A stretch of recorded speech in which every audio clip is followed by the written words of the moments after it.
Over to you, Nelson. Tell us what the papers are saying this morning. Absolutely, Emmanuel. I have with me, I'll take you through the rundown of the papers this morning. Our first paper is The Hope, which has a lot on the headlines this morning.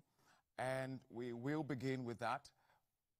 And that is the Weekend Hope paper, with a very bold statement right there, which says that the presidency is turning the tide on a new system. Now, I don't know what exactly that would be.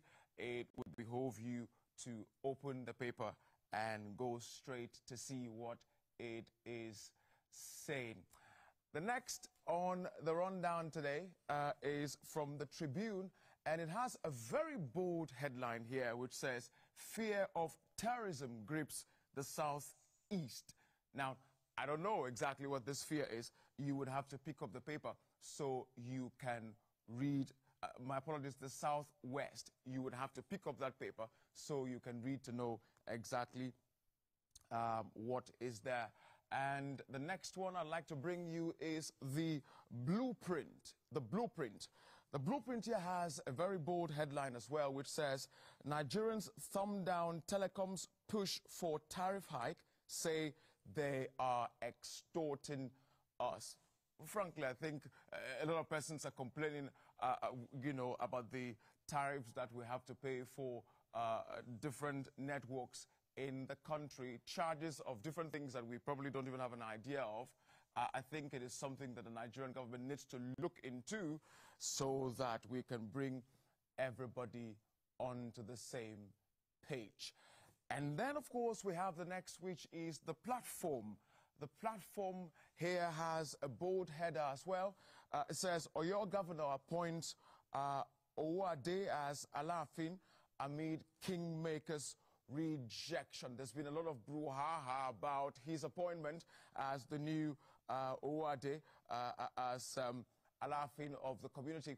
And so a lot of persons are saying, maybe he isn't the right person to be on the throne at the moment. Well, the people of your state know better to say. But there's something very pungent there I'd like to bring out for you to see.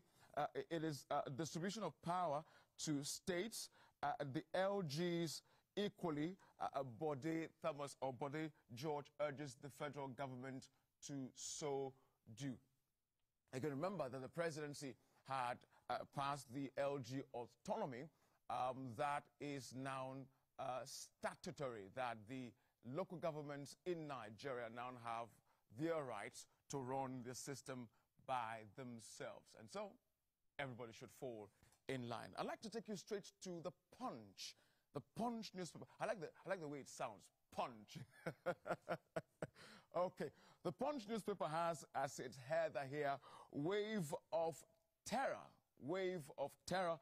And it says, "New attacks plunge 10 states into anxiety." We don't know exactly what this anxiety is, but maybe if you pick the Punch newspaper, you will be able to see what that detail is saying. There's also an issue on insecurity here. As ISWAP suspects arrested during bomb training in Elisha, that is in Osun State. You'd like to get to know more about that detail.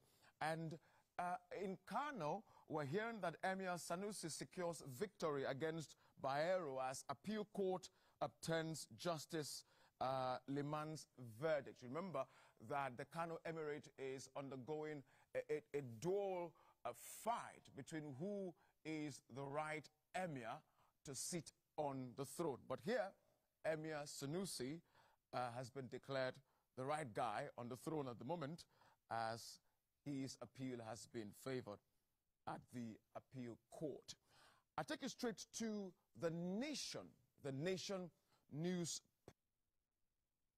bold header here, which says, Edu, quoting the Minister of Finance, "Tinubu's reforms save Nigeria 930 billion naira drive recovery."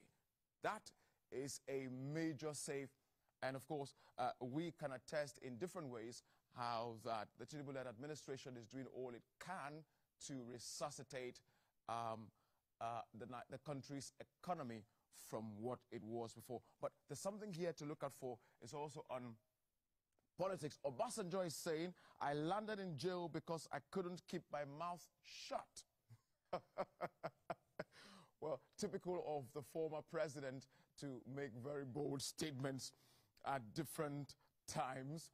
Well, what exactly did he say that made him land in jail? You would like to pick the nation to see what the former president said that landed him in jail. There's something also from the southeast here. Ohanes Ndibo elects Mbata as president general. Now, and finally, Ohanes Ndibo now has a new president on the throne or on the seat as the man to saddle the entire Igbo nation. And before I take off on the nation, we have here appeal court again on Sanusi. Okay. U.S. returns $52.8 million seized from Desiane and associate. That is all we'll have for you on the papers this morning. I hope you will be able to go pick a few of them and see more details on the paper. All right, now over to you. Many thanks Emmanuel. there, Nelson. It's an interesting development there on the front pages of the Dailies this morning on Lamide. Right, he talked about, key issues and how it is affecting, the nation. But of course, for those who have interest in the papers, you can also pick up a copy. Get a copy. Get yourself acquainted with them.